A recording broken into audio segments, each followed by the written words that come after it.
Halo sahabat Bawaslu, kembali lagi bersama kami di podcast Objektif. Obrol jejak pengawasan partisipatif. Yoi, kalian udah nonton episode sebelumnya? Udah? Harus nonton. Iya udah.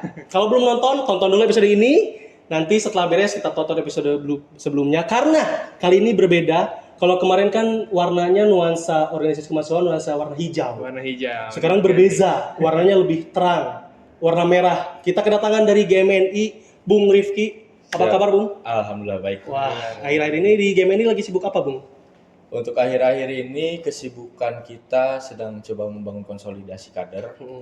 Jadi kita lagi membangun konsolidasi di tingkatan komisariat untuk mempersiapkan kaderisasi. Jadi memang di bulan-bulan sekarang ini kan sedang sedang ramai-ramainya penerimaan mahasiswa baru. Nah ini jadi momen bagi kawan-kawan tingkat komisariat untuk penjaringan kader. Jadi ada kaderisasi, ada regenerasi yang tetap berjalan sebetulnya. Iya, gitu. penting ya untuk regenerasi Betul. ya, Bung ya. Oke. Ya juga selain itu kita juga lagi coba menggarap advokasi untuk para kaum marhaen ya, diantaranya kayak petani, nelayan, buruh. Dan itu memang yang menjadi concern kita untuk dilakukan advokasi gitu. Oh, iya memang GMN ini juga masih aktif gitu ya, masih aktif gitu ya dalam melakukan regenerasi kader dan juga melakukan ikut pengawasan partisipatif gitu. Betul, itu kedua hal yang penting ya. untuk Yoi. dilakukan. Oke, kalau untuk Kang Rifki nih pernah ikut nggak sih dalam kegiatan pengawasan yang sebelumnya itu diselenggarakan sama Bawaslu? Kalau secara pribadi saya juga pernah terlibat dalam beberapa agenda yang diselenggarakan oleh Bawaslu ya. Ya seperti diantaranya mungkin SKPP yang hari ini bertransformasi menjadi P2P ya. Iya. Kalau dulu SKPP Sekolah Kader Pengawas Partisipatif. Iya. Jadi saya salah satu kader pengawas partisipatif, Bung. Gitu. Jadi kalau hari ini bertransformasi menjadi P2P. Tapi kalau secara keorganisasian memang GMNI sendiri kita dari dulu memang selalu terlibat langsung entah menjadi relawan demokrasi ataupun mengawasi jalannya pesta demokrasi secara langsung gitu, Bung. Ya, memang pengawasan partisipatif ini juga perlu dilakukan pada saat tahapan maupun non tahapan begitu. Karena memang ini adalah momen non tahapan menjadi momen evaluasi pengawasan partisipatif yang telah kita lakukan bersama pada tahapan 2024. Nah, menurut Bung ini pada tahapan 2024 bagaimana sih pengawasan partisipasi yang dilakukan sama GMNI maupun dilakukan sama Bawaslu dari sudut pandang Bung sendiri gitu di tahun 2024 itu? Oke, jadi pengawasan yang memang kita lakukan ya tadi yang saya sebutkan mungkin diantaranya kita terlibat secara langsung, entah mungkin teman-teman ini dilibatkan menjadi bagian integral daripada penyelenggara pemilu, ataupun mungkin ada beberapa kawan-kawan kader juga yang terlibat sebagai pemantau pemilu atau relawan demokrasi. Nah ini yang memang saya kira dan saya rasa perlu agar pada akhirnya sesuai dengan apa yang menjadi asas pemilu yaitu jujur dan adil ini bisa tercipta gitu kan, bukan pada akhirnya juga pada teman-teman yang terlibat ini justru hanya sekedar ikut-ikutan omon-omon ya kalau bahasa sekarang ya.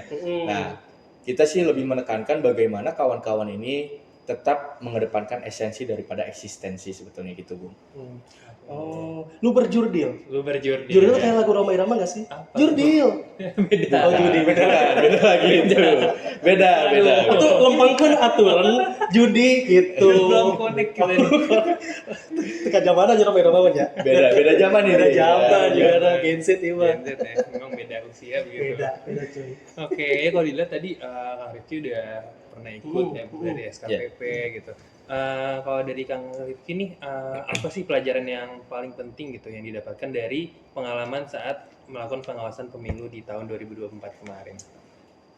Jadi sebetulnya gini, kalaupun berbicara pengawasan kan ini pengalaman yang sangat berharga bagi saya pribadi ataupun secara kelembagaan. Memang GMNI ini dari sejak awal tahapan sudah melakukan upaya audiensi ya dengan beberapa penyelenggara pemilu terkait, diantaranya mungkin Bawaslu, KPU, lalu kemudian Gakumdu juga kita coba sambangi dan kita ajak berdialog bagaimana pada akhirnya kita mengawasi secara langsung, bukan hanya berbicara pengawas partisipatif yang terdiri daripada masyarakat, elemen masyarakat, tapi penyelenggara pemilu pun tetap kita awasi, Bung.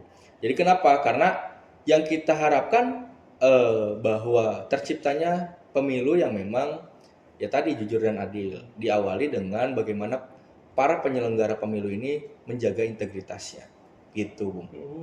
Ya. Memang semangat GMNI ini tetap terjalankan gitu kan. Nah, memang seingat saya tuh kalau dengar GMNI itu ada nilai-nilai marhaenisme. Ya. Itu. Nah, kira-kira menurut Bung ada nggak sih hubungan antara nilai-nilai marhaenisme dengan pengawasan partisipatif yang selama ini kita lakukan, Bung? Sebetulnya ada, karena memang pada akhirnya juga kita sangat menginginkan demokrasi ini betul-betul dirasakan oleh rakyat. Karena sebetulnya apa yang dimaksud dengan pesta demokrasi itu apa sih kan itu yang menjadi pertanyaan. Apakah hanya milik segelintir elit gitu kan, atau dimiliki oleh seluruh masyarakat dan dirasakan oleh seluruh masyarakat. Karena lagi-lagi momentum pesta demokrasi yang selalu kita laksanakan hanya sifatnya 5 tahun sekali kan. Padahal demokrasi yang sesungguhnya itu ya memang betul-betul berangkat daripada rasa memiliki daripada rakyat itu sendiri, kemudian juga rakyat merasakan betul dampak daripada pesta demokrasi, gitu kan. Jadi jangan sampai pada akhirnya pelaksanaan pemilu yang 5 tahun sekali ini hanya sekedar kegiatan yang seremonial gitu mungkin ya. Jadi yang kita harapkan ya pesta demokrasi yang betul-betul rakyat itu mempunyai kekuasaan penuh gitu. Ya memang kalau soal pesta demokrasi kan katanya pesta rakyat. Pesta rakyat, pesta demokrasi. Jadi harusnya rakyat itu ikut berpesta, party gitu. Gitu. Harus bahagia. Beda. Ya kan biasanya ya tetap harus bahagia gitu, menyambut pesta rakyat gitu. Dan juga pesta demokrasi itu tadi ya, memang kalau pemilu itu bukan 5 tahun sekali gitu ya, tapi ya selama masa non tahapan ini itu juga termasuk ya bagian dari salah satunya. Nah kalau di masa sekarang ini kan kita lagi non tahapan nih, apa sih kalau misalnya di pengawasan partisipatif itu masih relevan gak nih kalau dilakukan sekarang ini?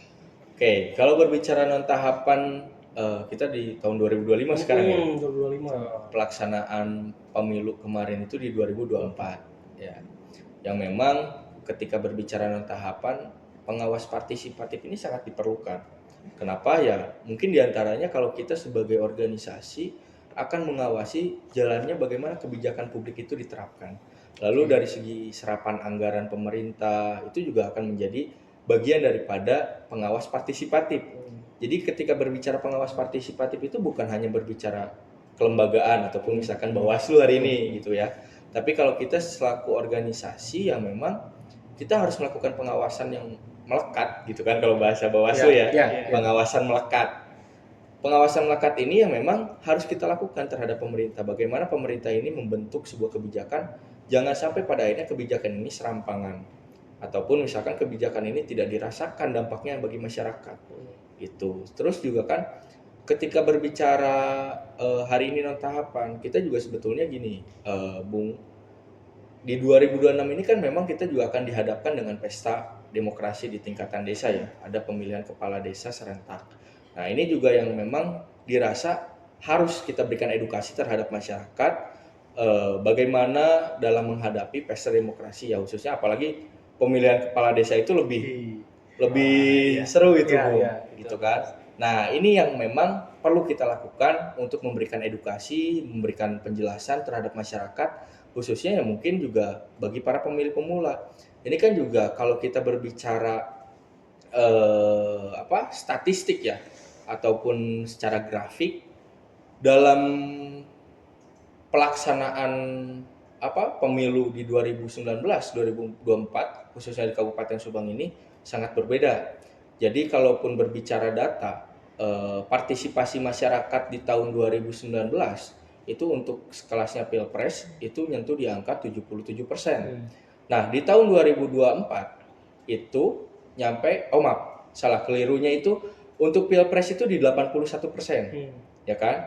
Nah, lalu kemudian di tahun 2024 sekarang untuk pelaksanaan Pilpres tingkat partisipasi masyarakat itu nyampe di angka 83%. Oh, ada Nah, peningkatan ya, Bung? ada peningkatan yang cukup lumayan signifikan, walaupun memang belum maksimal. Lalu kemudian di pelaksanaan pilkada ini yang dulunya di 2019 itu di 77%. Hari ini tingkat partisipasi masyarakat itu lebih daripada 80%. Nah, ini memang dipengaruhi oleh beberapa faktor, ya kan? Di antaranya yang pertama mungkin hasil daripada evaluasi lembaga penyelenggara pemilu itu sendiri.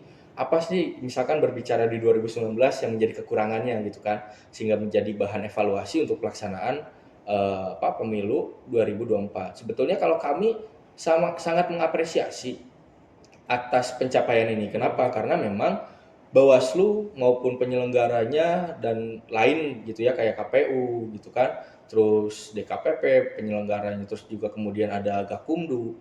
Nah, semua bekerja sesuai dengan apa yang memang seharusnya mereka lakukan.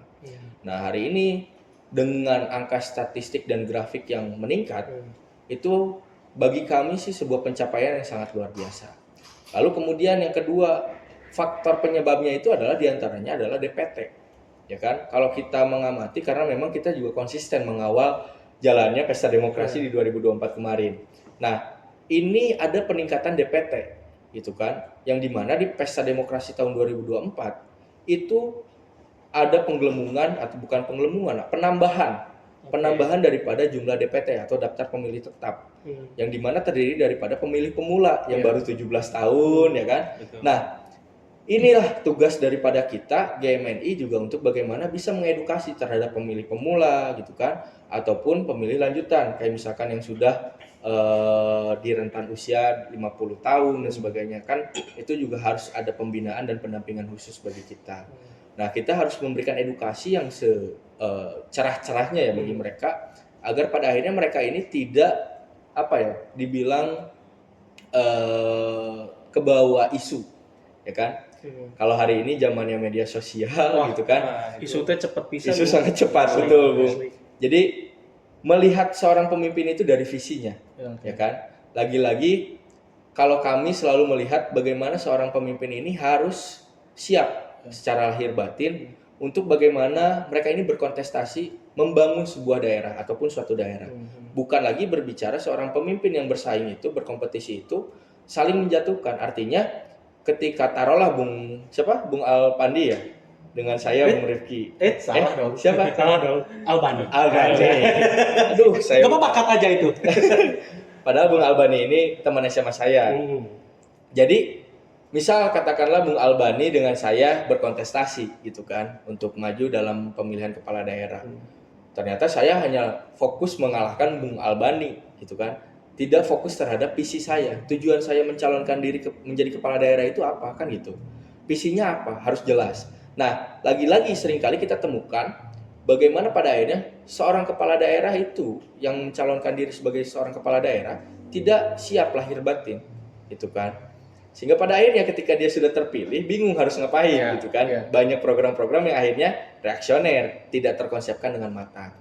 Gitu. Nah, yang terakhir faktor penyebab daripada kenapa angka pemilih atau partisipasi publik di tahun 2024 ini meningkat. Yang terakhir adalah motivasi masyarakat hari ini. Saya lihat dan saya amati tingkat motivasi masyarakat untuk mau menggunakan hak pilihnya ini hari ini cukup lumayan antusias, sangat antusias. Ya walaupun memang dalam pencapaiannya di luar prediksi kita ya kan. Yang kita harapkan kan mereka ini sebagai warga negara yang baik harus menggunakan hak pilihnya dengan baik gitu kan. Tapi kan kita juga tidak bisa memaksakan. Nah, maka perlulah kita memberikan edukasi dan pemahaman kepada para masyarakat, kepada warga khususnya, bagaimana sebagai warga negara yang baik menggunakan hak pilihnya dengan baik. Itu mungkin. Ya memang peningkatan partisipasi masyarakat, peningkatan DPT ini memang hasil kerja keras dari beberapa pihak gitu. Betul. Jadi bukan hanya ada satu pihak penyelenggara saja, tidak, ada berbagai pihak dari organisasi kemahasiswaan juga ikut berperan gitu. Nah, baik itu dalam masa tahapan maupun non tahapan. Jadi walaupun non tahapan kami tetap mengawasi. Betul. Jangan sampai ada statement Bawaslu tidak bekerja pada saat non tahapan. Betul. Itu nggak apa-apa, cut aja. Ya kalau misalkan Bawaslu tidak bekerja di non tahapan, ya kita yang bakalan mengkritisi. Oh iya, kan? siap. Kritisi Iya. kami, Bung. Ya, Jadi ya, ya. intinya tuh masih relevan ya Ya. kalau misalnya terkait pengawasan di masa non tahapan ini. Dimana kalau sekarang itu kan ya di Bawaslu sendiri tuh ada PDPB gitu, dimana kita sebelum jadi DPT itu kita melakukan pemutakhiran Ya, secara berkala pemutakhiran setiap 3 secara bulan. berkala. Jadi kalau yang pemilih baru yang tidak memenuhi syarat dan lain-lain itu kita awasi. Ya, jadi itu juga sangat penting ya Yoi. sekarang ini. Yoi. Ini kan podcast objektif kan. Obrolan jejak pengawasan partisipatif. Nah, kalau soal pengawasan partisipatif nih, Bung. Dari sisi Bung, satu kalimat ketika dengar pengawasan partisipatif, apa yang terlintas di pikiran Bung? Pengawasan partisipatif milik bersama. Milik bersama. Karena gini, pada dasarnya pengawasan ini tidak hanya melekat pada instrumen Bawaslu saja, tapi kita sebagai masyarakat juga harus melakukan pengawasan. Artinya rasa tanggung jawab itu tanggung jawab bersama. Kenapa? Ketika melakukan pengawasan itu tidak untuk melakukan pengawasan terhadap orang lain, tapi dari diri sendiri dulu berangkatnya gitu kan. Karena memang kita selalu mengharapkan bagaimana terciptanya pelaksanaan pemilu, pilkada ya kan, yang kondusif ya kan gitu. Tapi selain itu juga kita juga harus mempersiapkan bagaimana apa yang memang dibutuhkan dalam melakukan pengawasan ini. Nah, seringkali gini Kang Albani, kalaupun misalkan kita seringkali mendapatkan temuan dalam tahapan kemarin, sebetulnya walaupun tingkat partisipasinya sangat tinggi, lumayan tinggi, tapi memang belum maksimal sebetulnya. Kenapa? Temuan kami di lapangan ya diantaranya adalah masih banyak warga masyarakat yang memang enggan untuk melapor. Oh, artinya masyarakat melihat adanya Nah, pelanggaran. misalkan adanya dugaan pelanggaran, temuan gitu kan. Nah, tapi masyarakatnya enggan untuk melapor. Oke. Gitu kan. Setelah kami tanya misalkan kenapa tidak mau lapor, ya ternyata diantaranya ya mereka ribet lah alasannya gitu kan. Ya. Dibilang untuk prosedur untuk melakukan laporan ini sangat ribet, diantaranya harus memenuhi unsur formil dan materialnya gitu kan. Harus pemenuhan alat buktinya, alat pendukungnya.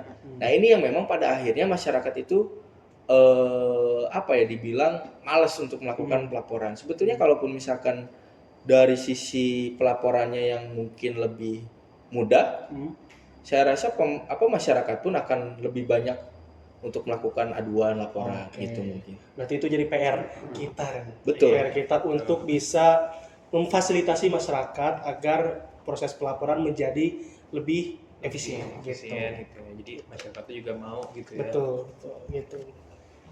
Oke, terakhir nih untuk Bung ya, sebutannya Bung Rifki ya, belum terbiasa.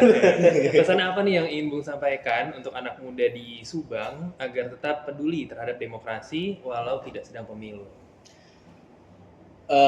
Pesannya adalah yang nonton tuh Bung, ya orang-orang Subang, orang muda, Orang-orang anu keur Subang. nongkrong di Warjo, para kaula muda. kaula muda aja. Ya kan? Ya kalau pesan dari kami, ya dari saya pribadi selaku kelembagaan organisasi GMNI pun, kami sangat berharap bahwasanya masyarakat tidak mudah terbawa arus. Artinya berita-berita hoax itu harus dihindari. Terus juga kan jangan sampai pada akhirnya terframing dengan apa yang memang ada dalam media sosial itu sendiri gitu kan. Ya kan kita juga harus mudah dan pandai dalam mencerna transformasi informasi gitu kan. Apa sih yang memang harus kita konsumsi ataupun tidak. Lalu kemudian yang perlu teman-teman ketahui adalah kedaulatan itu ada di tangan rakyat. Ya kan? Pesta demokrasi ini harus memang menjadi ajangnya pesta rakyat. Gitu kan? Bahwa rakyat itu harus gembira. Gak lagi misalkan ketika berbicara beres pemilu, beres pilpres, itu pada akhirnya rakyat pada teriak-teriak, bahwasanya tidak sejahtera dan sebagainya gitu kan. Nah, pesta rakyat itu ya benar-benar rakyat merasakan betul dampak daripada pesta demokrasinya. Jadi jangan sampai pada akhirnya rakyat hanya dibutuhkan suaranya per 5 tahun sekali gitu kan, setelah itu ya lupa. Nah, ini juga pesan bagi para pejabat gitu kan, bukan hanya untuk masyarakat. Jadi pejabat juga harus lebih bisa mendengarkan apa yang menjadi jeritan-jeritan rakyat di bawah, masyarakat di bawah, untuk pada akhirnya juga rakyat ini bukan hanya didengar, ya kan, tapi juga dihormati, gitu Bung. Nah, terus yang terakhir mungkin kalau menurut Adibum Hukum ada istilahnya Vox Populi, Vox Dei. Wah, apaan tuh, Ya Bung? kan? Dengarti saya mau, Bung. Jadi suara rakyat itu adalah suara Tuhan.